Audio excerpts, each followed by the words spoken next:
ঘরে এখন কি শান্তি বলো বৌদি? তুমি জেগেছিলে?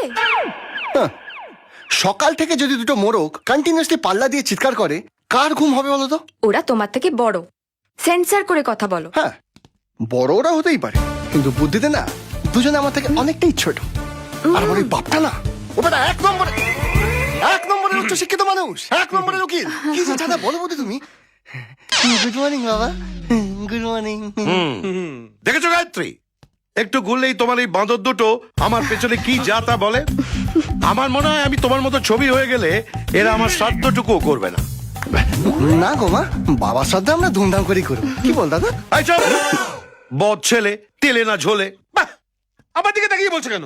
বললো তো তোমার ছোট ছেলে। হ্যাঁ, না আমি তো বললাম যে আমার বাবা হচ্ছে এই শহরের এক নম্বরের উকিল। এই কথা ঘুরিয়ে আমাকে বোকা বানাবে না। গৌরীশঙ্কর চাকলাদার এই কালো কোটটা এমনি পরেনি। অন্য কোনো কালার নেই, তাই পড়ে। এই তোকে আমি পরে দেখছি। এই যে নবাব পুত্তর, তোর জন্য আমি একটা ফ্যাক্টরি তৈরি করে দিয়েছি। সেখানে গিয়ে কি তোর বাবা বসবে? আচ্ছা, তুমি কি যে বলো? বাবা কেন বলছো? তাহলে দাঁড়িয়েছিস কেন? যাও। হ্যাঁ আমি যাচ্ছি। ও বাবা, বলছি একটা কথা বলতে ভুলে গেছি। সেটা হচ্ছে আমার ওই বন্ধুর বোনের বিয়ে, তো ওখানে আমার সব কলেজের বন্ধুরা বান্ধবীরা আসবে, তো আমি ওখানে 2-4 দিনের জন্য যাই, ঘুরে আসি। না, দরকার নেই। যেতে দিন না বাবা। বোঝাও না বৌদি। এটাই তো আনন্দ ফুর্তি করার বয়স। ক্লায়েন্টের ফোন। ঠিক করে বলো। হ্যালো, ও আপনারা কোর্টে? হ্যাঁ, আমরাও কোর্টে আছি। হ্যাঁ হ্যাঁ, দেখা হবে। চলো। এই, হ্যাঁ, আমরা ফিরে এসেছি ব্যাগ আর ফাইলগুলো নিতে। ও হ্যাঁ হ্যাঁ, চলো।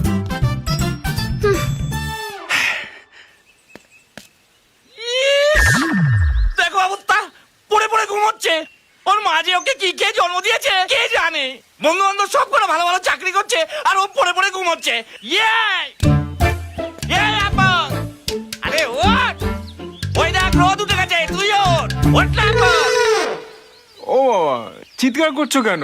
রোদে ঘুমোতে আরাম লাগে, ভিটামিন থাকে। তুই কি সোলার সিস্টেমে তৈরি যে রোদে ঘুমোতে আরাম লাগে? ওঠ। কেন ডিস্টার্ব করছো বলো তো? আমি তোকে ডিস্টার্ব করছি না তুই আমাকে ডিস্টার্ব করছিস? রাস্তায় বেরোলে লোকেরা ঠাট্টা করে বলে বজন পাইনের ছেলেটা একেবারে অকর্মণ্য, মূর্খ, পাটা, কোনো কাজ কর্ম করে না। পুত, ওই মূর্খ লোকেদের ভালো করে বোঝাও, তোমার এই একমাত্র ছেলের অনেক বড় স্বপ্ন, আর এই স্বপ্নের জন্য অনেকক্ষণ ঘুমোতে হয়। চুপ কর আপদ, তোমার এই পেঁচানো কথা না আমাকে ভেজানো যাবে না। হ্যাঁ, কতবার বললাম এক্সামের জন্য একটু তৈরি হ, এসআই চাকরিটা আমি পাইয়ে দেবো। এখানেই তুমি শেষ বাবা। ছোট মানুষের ছোট ভাবনা। এই গুঞ্জন পাইন এএসআই হবে? কাম অন ড্যাড, এই গুঞ্জন পাইনের অনেক বড় স্বপ্ন। প্লিজ বাবা, তুমি এখন যাও, আমার একটু ঘুমোতে দাও। এই ঘুমিয়ে না স্বপ্ন পূরণ হয় না, বুঝছিস? স্বপ্ন পূরণ করতে হলে পরিশ্রম